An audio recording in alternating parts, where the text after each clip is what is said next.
예배, 함께 예배를 드린다. 온 세대가 3대가 함께 예배를 드리는 그런 예배인데요. 근데 요즘에 우리 여기 10대들 우리 자녀들이 있는데 우리 10대들이 사용하는 언어들을 보면 좀 잘 몰라요. 이렇게 막 압축해가지고 생략해가지고 또 이렇게 쓰더라고요, 보니까. 그래서 우리 오늘 제가 좀 몇 개 좀 가르쳐 드리려고 그래요. 여러분 한번 맞춰보십시오. 첫 번째는 갑분싸는 뭘까요? 갑분싸. 예? 우리 갑분싸가 뭘까요? 우리 자녀들만 해볼까요? 시작. 지금 요 분위기, 싸늘한 분위기예요. 자, 갑분싸는 갑자기 분위기가 싸늘해짐. 우리 아이들은 갑분싸, 좀 뭔가 어른들이 쌀렁하게 만들면 갑분싸 해버리면 끝나는 거야.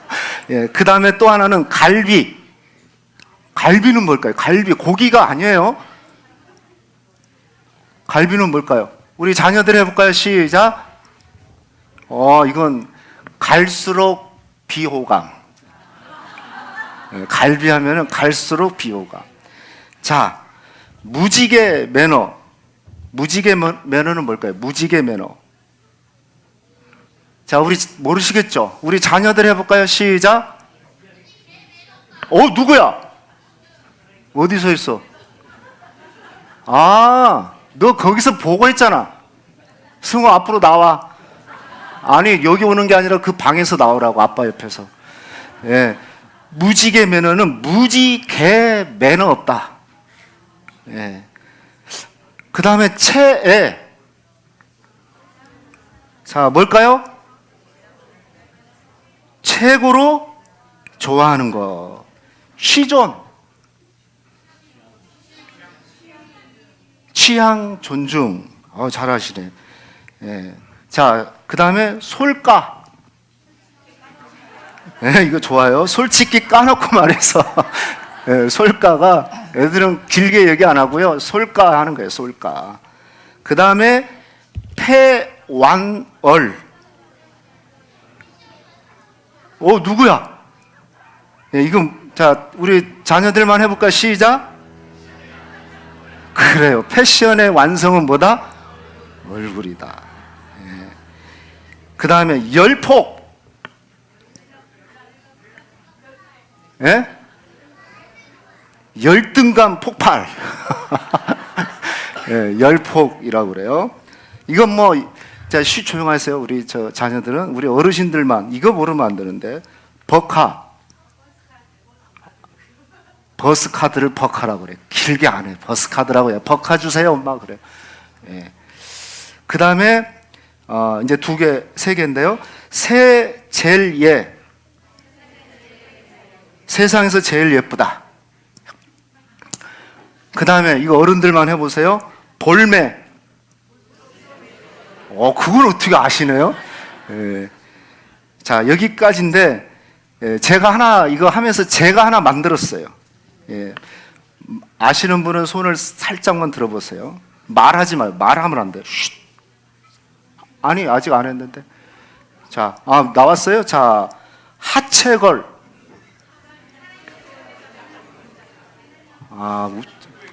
제 머리나 여러분 머리나 비슷한 것 같습니다. 우리 옆 사람 한번 축복합시다. 당신은 하나님의 최고의 걸작품입니다. 네.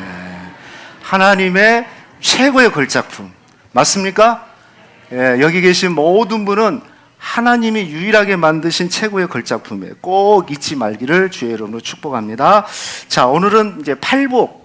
산상순에서 팔복 8가지 복을 나누는데 오늘은 7번째 복인데요. 그게 9절 말씀. 복되도다 합평케 하는 사람은 그들이 하나님의 아들이라 불릴 것이다 라는 거예요. 첫 번째 우리가 이 말씀에서 알아야 될 게 뭐냐면 과연 오늘 말씀 보세요. 복되도다. 원래는 조금 더 해야 돼요. 행복하도다. 이렇게 더 정확한 번역이에요. 행복하도다. 합평을 이루는 사람들은 그들은 뭐가 불려진다? 하나님의 아들로 불러진다. 이렇게 얘기했어요. 그럼 여기 합평케 하는 자, 합평이 뭘까요? 합평. 예? 여러분, 유대인들 이 화평은요, 이 히브리어로 샬롬이라고 그러는데, 샬롬 아시죠? 샬롬. 근데 이건 유대인들의 인사예요. 제가 말씀을 준비하면서 재밌는 걸 하나 발견했는데 이건 우리도 좀 따라하면 좋을 것 같아요.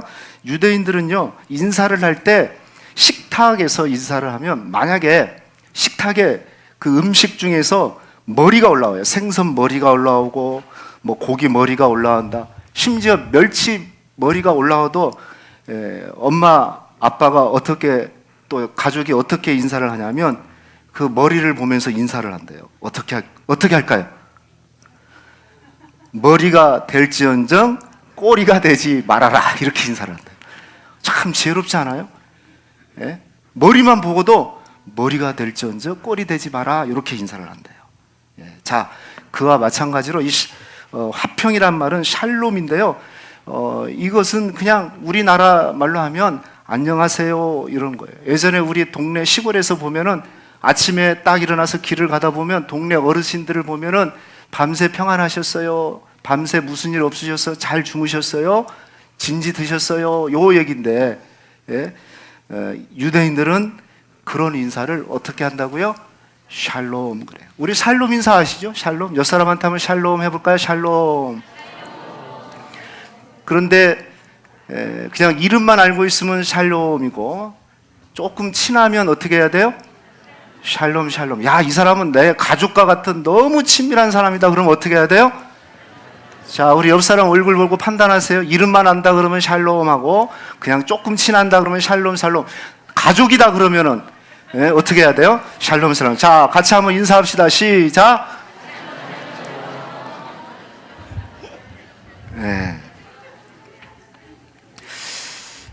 평안하십니까? 이런 뜻이고요. 그렇게 친밀하게 인사하는 것이 유대인들의 인사가 샬롬이에요. 그래서 성경에 샬롬은 너무너무 많은 거예요. 그런데 그래서 이 샬롬은요, 우리가 아는 대로 갈등이 없고 싸움이 없고 지금 세상이 막 전쟁으로 지금 혼란스러운데 전쟁이 끝나고 평화가 온 상태를 말할 때 샬롬이라고 그래요. 그래서 어느 신학자는 샬롬을 이렇게 조금 길게 정의를 했어요. 샬롬은 삶의 모든 영역에서 건강함과 온전함의 상태를 뜻한다. 이게 한 부분만 샬롬이 아니에요.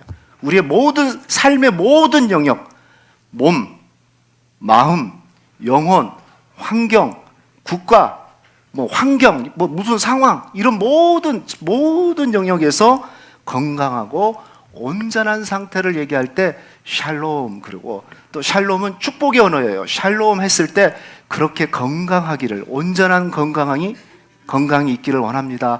이렇게 축복의 언어로도 쓰이게 되는 겁니다. 특별히 조금 더 나가면 샬롬은요, 레위기 26장 12절 말씀 우리 앞에 보고 같이 한번 읽어볼까요? 나는 너희 중에서 행하여 너희의 하나님이 되고 너희는 내 백성이 될 것이다. 이 구약에서 가장 중요한 말씀 중에 하나인데요, 하나님이 너희의 하나님이 되고 너희는 내 백성이 된다. 바로 하나님이 나의 하나님이 되고 나는 하나님의 백성이 되는 상태에 있었을 때 이게 샬롬이에요. 샬롬. 그래서 하나님과 바르고 건강한 관계, 다시 말하면 언약적 관계, 조관계, 저걸 언약의 관계라고 그러는데 저 언약적 관계를 회복되었을 때, 언약적 관계, 하나님은 나의 아버지야, 나는 하나님의 자녀야, 이게 고백되어지는 그 상태가 뭐냐면 그게 샬롬의 상태예요. 여러분, 하나님이 여러분의 아버지가 맞습니까? 또 여러분은 하나님의 자녀가 맞으세요? 그러면 여러분은 샬롬의 상태에 있는 겁니다. 그래서 정말 우리 인간에게 최고의 샬롬은 저 언약의 관계가 회복되는 거, 하나님과의 관계가 회복되는 거. 근데 이건 우리 인간 스스로가 되어지는 게 아니에요. 그러죠? 진짜 샬롬은 될 수가 없어요. 여러분 생각해 보세요. 요즘 시대가 엄청나게 과학 문명이 발전하고 풍요로운 시대가 되었어요. 어떤 사람들은 그런 얘기예요. 돈만 있으면 참 좋은 세상이다. 돈만 있으면 좋다. 틀렸다고 얘기하고 싶지는 않지만 꼭 맞는 얘기는 아니에요. 여러분 진짜 돈만 있으면 살기 좋은 그런 상황일까요? 그리고 여러분이 옛날보다 돈이 더 없어요? 제가 볼 땐 돈이 굉장히 많아지신 것 같은데. 여러분, 성경은 뭐라고 하냐면 일만 악의 뿌리가 돈이다 그랬어요. 그러니까 모든 문제의 근원을 들어가고 뿌리를 찾아보니까 다 돈이에요. 가만히 보니까요, 이건 돈이 필요 없다는 얘기가 아니에요. 그런데 세상의 모든 갈등, 심지어는 전쟁, 모든 상황을 다 보니까 그 근본 뿌리에는 돈이 있더라고요. 제 얘기가 아니고 성경 디모데전서 6장 10절 말씀에 보면 그래요. 그러니까 돈만 있으면 살기 좋은 세상이 아니고 정말 하나님이 나의 아버지가 되셔야 되고 나는 하나님의 백성이 돼야지 정말 진정한 샬롬을 누리는 줄로 믿습니다. 그래서 이 진정한 샬롬을 위해서 하나님이 하신 게 뭐예요? 예수님을 이 땅에 보내주셨어요. 에베소서 2장 14절 보니까 예수님은 우리의 샬롬이신지라 이렇게 얘기했고요. 또 그 일을 이루시기 위해서 예수님이 어떻게 하셨을까요? 골로새서 1장 20절 우리 같이 읽어볼까요? 시작. 그의 십자가의 피로 샬롬을 이루사 만물 곧 땅에 있는 것들이나 하늘에 있는 것들이 그로 말미암아 자기가 어떻게 하셨다? 샬롬, 화목케 하셨다. 다 같은 말이에요. 화평케 하셨다. 주님이 십자가로 하나님과 모든 우리의 관계를 샬롬으로 이루어 주셨어요. 그래서 여러분, 샬롬은 다른 게 아니에요. 하나님과 온전한 관계가, 건강한 관계가 회복돼서 그것을 누리고 있는 상태, 그게 샬롬이에요. 혹시 그렇게 누리고 있는지 모르겠어요. 오늘 이 자리에 계신 모든 분들은 그 샬롬을 누리시기를 주의 이름으로 축복합니다. 그럼 두 번째, 왜 샬롬 해야 되는가? 왜 화평해야 되는가? 오늘 말씀에 답이 나왔어요. 9절 다시 한번 읽어봅시다. 화평케 하는 자는 복이 있나니 그들이 뭐가 된다? 맞습니다. 하나님의 아들이 된다. 하나님의 아들이라 일컬음을 받을 것이다. 여기 하나님의 아들이 된다. 이 말은 무슨 얘기일까요? 바로 하나님의 성품, 소위 신의 성품에 참여하고 그의 삶을 통해서 하나님이 드러나게끔, 영광이 드러나게끔 한다는 거죠. 여기 우리 부모님과 자녀들이 함께 앉은 가정도 있고 그런데요, 여러분 생각해 보세요.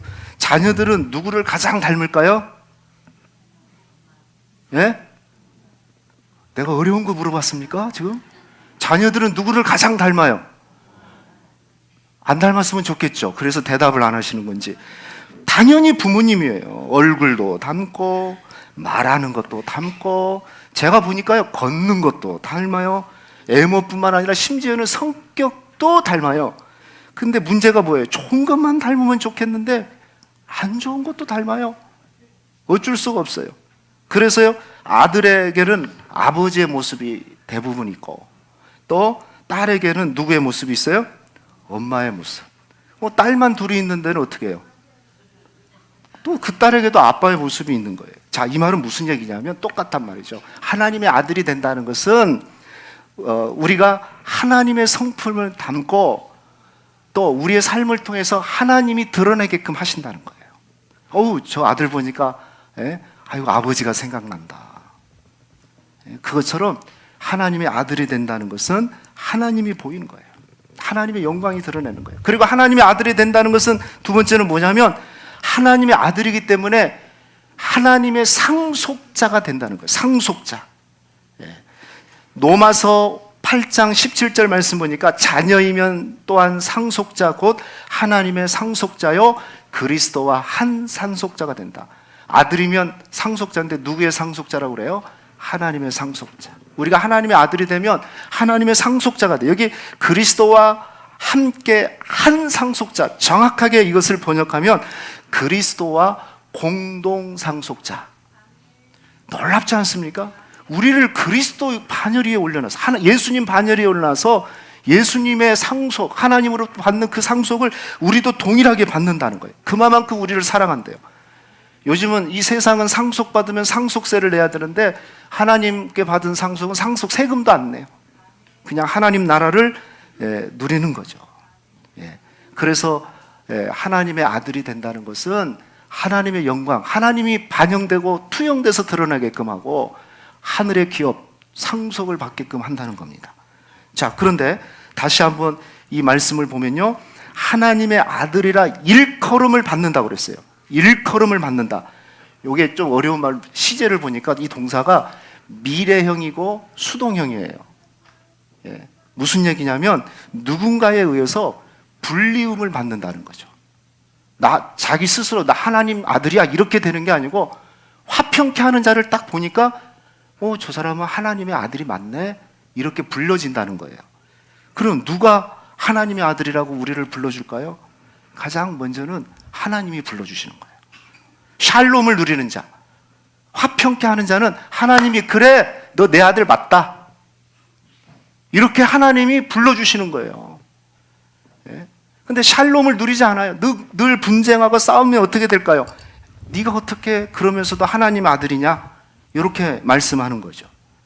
그래서 하나님이요 하나님의 아들이라 부르림을 받는데 누가 불러주냐면 화평케 하는 자를 향해서 하나님이 너 내 아들이야 이렇게 불러주고요. 또 중요한 것은 화평케 하는 자는요 세상이 그렇게 하나님의 아들이라고 불러줘요. 세상이. 여러분 믿지 않는 사람이 평안을 추구하고 샬롬을 추구하는 사람을 향해서 야, 저 사람 보니까 진짜 예수 믿는 사람 맞네 이렇게 불러준다는 거예요. 할렐루야. 놀라운 축복 아닙니까? 여러분 누군가 불신자로부터 예수 믿는 사람 하나님 자녀 맞네 예수 믿으시오 이렇게 믿으면 이런 부름이 있다면 얼마나 그 사람이 잘 믿는다는 거예요. 그런데 오랫동안 교회를 다녔어. 같은 회사에 다녔는데 회식 가가지고 제가 얘기했죠. 오랫동안 같이 10년 20년 같은 회사를 다녔는데 근데 회식을 하다가 갑자기 싸움을 했어. 둘 다 경찰서에 갔어요. 근데 누구를 부를 수도 없어가지고 둘 다 누구를 불렀냐면은 교회 목사님을 부른 거야. 그러니까 나중에 둘 다 목사님 불러오니까 물은 거예요. 아니 부장님도 예수님 믿었어요? 김 과장도 예수 믿었어? 몇십 년을 다녀도 서로 하나님의 아들인지를 몰라요. 이러면 불행한 거죠. 여러분 누가 봐도 저 사람은 하나님의 아들이다 이렇게 세상이 불러줄 정도로 우리는 예수님 잘 믿으셔야 돼요. 근데 다른 거 오늘 말씀해 보면 화평케 하는 자, 막 싸우고 분쟁하고 이런 사람이 아니라 화평케 하는 자를 향해서 하나님의 아들이라고 하나님이 불러주시고 세상도 인정하는 그런 믿음의 사람으로 세워주신다는 거예요. 이런 축복이 있기를 축원합니다. 자, 그렇다면 마지막 세 번째, 어떻게 하면은 이 샬롬의 사람이 될 수 있을까요? 어떻게 하면 될 수 있을까요? 가장 중요한 것, 첫 번째는요, 샬롬의 왕 되신 예수님을 우리 마음에 모셔드려야 돼요. 우리 스스로 샬롬을 할 수가 없어요. 아무리 나는 마인드 컨트롤 잘한다 해도 안 돼요. 그것은 잠깐이에요. 내 마음에 예수님이 계셔야 돼요. 예수님을 영접해야 돼요. 여러분 대골 같은 집에 살아도 아무리 세상적으로 성공해도 주님이 그곳에 없으면, 그 마음에 주님이 없으면 진정한 샬롬이 없어요. 혹 샬롬이 있는 것처럼 보일 수도 있어요. 또 잠깐은 평안할 수도 있어요. 그런데 오래 가지 못해요. 왜? 진정한 샬롬이 아니라 가짜 샬롬이기 때문에 그래요. 가짜 평안이기 때문에. 돈이 주는 것은 진정한 샬롬이 아니에요. 가짜 샬롬이에요. 일시적인 샬롬이에요. 그래서 누군가 제가 얘기했죠. 돈은 편리를 주는 것이지 평안을 주는 것이 아니다. 요한복음 14장 27절 말씀 같이 한번 읽어봅시다. 시작. 평안을 너희에게 끼치노니 곧 나의 평안을 너희에게 주노라. 내가 너희에게 주는 것은 세상이 주는 것 같지 아니하리라. 너희는 마음에 근심하지도 말고 두려워하지도 말라. 주님이 우리에게 약속하신 게 있어요. 나의 평안을 너희에게 주노라. 이 평안은 세상이 주는 것 같지 않다. 세상은 잠깐 주는 거, 일시적으로 주는 거. 우리 주님, 내 안에 주님이 계시면 그 사람은 진정한 샬롬을 누려요. 그래서 우리가 그런 찬양한 대로 예수로 충만, 따라합시다. 예수로 충만. 여러분 마음에 예수가 충만하기를 축원합니다. 주 안에 있는 나에게 딴 근심이 있으라. 그 말이에요. 내가 주 안에 있으면 샬롬 하는 거예요. 찬양 중에 거친 파도 날 향해 와도 나는 주와 함께 날아오르리. 그죠? 샬롬 하는 거예요. 샬롬. 주와 함께 있으면. 그래서 여러분 샬롬의 사람이 되기 위해서, 평안을 누리는 사람이 되기 위해서는 주님을 영접하셔야 돼요. 마음에 주님이 계셔야 돼요. 그게 진짜 그때부터 샬롬을 누리는 거예요. 그리고 또 하나는 정말 하나님의 피스메이커가 돼야 된다 이거예요. 화평케 하는 자 보세요. 화평케 하는 자라는 말은요, 원어로 보니까 에이레노 포이오라는 단어인데요. 이 단어가 두 개가 합성됐더라고요. 에이레레라는 단어와 그 다음에 포이오이라는 단어가 합성됐는데, 에이레레라는 것은 살롬하고 똑같은 단어예요. 살롬은 히브리어 구약의 언어고, 에이레레는 이 신약의 언어인데 거기에 포이오이라는 단어가 합했는데, 이 포이오이는 뭐냐면 만드는 사람들이라는 뜻이에요. 그러니까 에이레네, 샬롬을 만드는 사람들이라는 거죠. 그냥 화평이 아니고 화평을 만드는 사람, 샬롬을 만드는 사람을 하나님의 아들이라고 부름을 받는다는 거죠. 그래서 우리가 진정한 샬롬을 누리기 위해서는 오늘 우리에게 하나님이 사명을 주시는 거예요. 그게 뭐냐면 화평케 하는 자, 즉 피스메이커가 되라는 거죠. 여러분, 성도님들은요, 어느 곳에 있든지, 세상 공동체에 속해 있든지 어디에 속해 있든지 분쟁 메이커가 되면 안 돼요. 트러블 메이커가 되면 안 돼요. 저 사람만 오면 싸워. 저 사람만 오면 막 분위기가 이상해져. 근데 저 사람만 오면 마음이 평안해져. 이게 우리 성도가 돼야 될 일이에요. 제가 어제 어느 교회에 담임 목사님, 이임식, 장로님, 권사님 임직식이 있었어요. 제가 맡은 것은 권면이었어요. 권면. 권면하는 순서가 있었는데, 그 교회가 좀 어려운 교회였어요. 이렇게 막 분쟁이 있어가지고 이렇게 분립돼가지고 나온 교회였어요. 제가 권면을 딱 한 가지 했어요. 오늘 말씀 기억하면서 앞으로는 싸우지 말고 좀 평안하세요 그랬어요. 교회가 싸우면 되겠어요? 여러분, 부모님들이 가장 아픈 게 그거예요. 자녀들이 싸우는 거. 뭐 하나 스스로 욕심 부리려고 막 그거 싸우는 거. 이 하나님도 똑같아요. 하나님이 가장 마음 아픈 게 뭐냐면 자녀들이 싸우는 거예요. 여러분, 교회가 다투면요, 마귀는 춤을 추지만 하나님의 마음은 찢어지는 겁니다. 그래서 우리는 분쟁 메이커가 아니라 피스 메이커가 돼야 될 줄로 믿습니다. 자, 보세요. 야고보서 3장 14절 말씀부터 보면요, 한번 성경을 한번 보세요.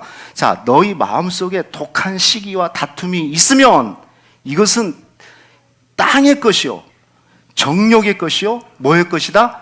귀신의 것이다. 시기 다툼이 있는 곳에는 항상 혼란과 모든 악한 일이 있음이라. 그런데 반대로 오직 위에서 나는 지혜, 그것은 첫 번째 뭐라고 그랬어요? 성결이고, 다음은 뭐다? 화평이다. 위에서 하나님이 주시는 것은, 성결이라는 것은 구원이라는 거예요. 거룩이라는 거죠. 그 다음에, 그러니까 아까 예수님을 영접한 다음에 그 다음에 샬롬을 누리게 되는 겁니다. 그러니까 이 다툼은요, 분쟁은요, 마귀의 것이에요. 항상 보여. 그런데 화평은 위에서부터 주시는 하나님의 것이에요. 그래서 하나님은 우리에게 이런 말씀을 또 주셨어요. 고린도후서 5장 18절 말씀을 보니까 우리를 자기와 화목하게 하시고, 지금 제가 빨간 걸 저기를 안 해놨네요. 또 우리를 화목해 하신 뭘 주셨다? 이제는 직분을 주셨어요. 그리고 곧 하나님께서 화목해 하는 말씀을 우리에게 부탁하셨다. 저는 목사예요. 여기 장로님들, 권사님들, 집사님들, 성도님들 다 계시는데요, 우리가 보이는 직분은 다른데 공통 직분이 있어요. 목사나 장로나 권사나 모든 성도가 공통적인 직분, 하나님이 공통적으로 주신 직분이 있는데, 그게 무슨 직분이에요? 화목해 하는 직분이에요. 화목해 하는 직분. 여러분, 다 화목해 하는 직분을 받은 줄로 믿습니다. 그래서 우리는 세상에 어느 곳에 가더라도 나는 화목해 하는 직분을 받았어. 목사가 아니더라도 화목해 하는 직분을 받았어. 집사가 아니더라도 화목해 하는 직분을 받았어. 그래서 화목의 말씀을 우리에게 부탁하셨어요. 그게 뭐냐면 복음이죠. 복음. 복음으로 하나님과 화목해 하도록 우리는 그렇게 연결해 주는 사람이 돼야 될 줄로 믿습니다. 그리고 중요한 말씀, 로마서 12장 18절 말씀, 우리 같이 한번 큰 소리로 한번 읽어봅시다. 시작. 할 수 있거든 너희로서는 모든 사람과 더불어 화목하라. 할 수 있거든 뭐냐면 모든 힘을 다해서, 네가 갖고 있는 모든 힘을 다해서 모든 사람과 더불어 화목하도록 힘써라, 이 말이에요. 여러분, 어디서부터 화목해야 될까요? 여러분 하나님과의 관계에서부터 회복하시고, 그 다음에 공동체로 얘기하면, 자, 여기 이제 끝나니까 잘 들으세요. 여러분 가정에서 화목하셔야 돼요. 가정이 화목하셔야 돼요. 가정이 화목해야 돼요. 가정이 화목하지 않으면 안 돼요. 가정은 딱 얘기하면 화목하냐, 돈 많은 가정이냐, 잘 사는 가정이, 이게 아니에요. 화목한 가정이냐, 성경은 그걸 우선으로 봐요. 그래서 여러분의, 우리 성도님들의 모든 가정이 화목하시기를 축복합니다. 어느 부부가 약간 말다툼을 했어요. 싸움을 했어요. 부부가, 엄마 아빠가. 그리고 그 다툼이 해결되지 않아가지고 이제는 서로 말을 안 하기로 했어요. 그래서 남편 되신 분이 말을 못하니까 회사에 일찍 나가면서 뭐라고 손편지를 썼어요. 회사 갔다가 돌아오면서 편지를 썼어요. 뭐라고, 말을 못하니까 메모지에다가 편지를 써서 뭐라고 썼냐면, 여보, 나 내일 7시에 깨워줘 하고 아내가 자는 머리에다가 딱 놨어요. 근데 잠을 자고 일어났어요. 다음날 아침에 남편이 일어나니까 8시가 넘은 거예요. 막 남편이 화가 나서 벌떡 일어났어요. 아니 7시에 깨우지라고 그랬는데 벌떡 일어나서 옆에 보니까, 여보 7시여요, 일어나요, 메모지가 있더라. 여러분, 부부 싸움은 아주 작은 거, 사소한 것부터, 때로는 자존심 때문에 계속 금이 가고 깨질 수 있어요. 근데 하나님은 원치 않아요. 그 작은 거 한번 내려놓으면 돼요. 주님도 자기 몸을 화목케 하시기 위해서 드렸는데, 여러분 샬롬하기를 축복합니다. 여러분 가정에서 샬롬하셔야 돼요. 목사 가정도 샬롬해야 돼요. 왜 아멘을 안 해주십니까? 근데 목사 가정이라고 해서 안 싸울까요? 싸울까요? 보셨어요? 우리 자녀들이 여기 있는데 가끔 소리를 쳐요. 큰 소리를 치면은, 우리 둘째가 그래요. 둘째라고 그랬어요. 어허, 또 시작이네, 그래요. 내가 소리를 크게 하면 둘째가 어허, 또 시작이네, 그래요. 그러면서 진짜 무서운 말을 해요. 뭐라고 하냐면, 성도님들한테 다 말해버린다. 딱 그 말 나오면 내가 딱 끊어요.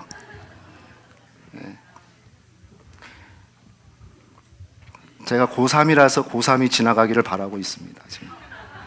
여러분은 가족의 샬롬이 깨졌다면, 여러분 부모와 자녀 관계 샬롬을 회복하시기를 축복합니다. 아니, 우리가 피스메이커로 살아야 되는데 왜 샬롬이 깨지면 되겠습니까? 그래서 우리의 가정에서부터 샬롬이 넘쳐서 교회로 흘러오고, 또 교회에서 넘쳐서 세상으로 흘러가서 우리의 공동체, 이 국가 공동체도 정말 샬롬하는, 여러분 가장 갈등 있는 곳이 여의도 아니겠습니까? 지금 샬롬이 없잖아요. 우리가 정말 기도해야 됩니다.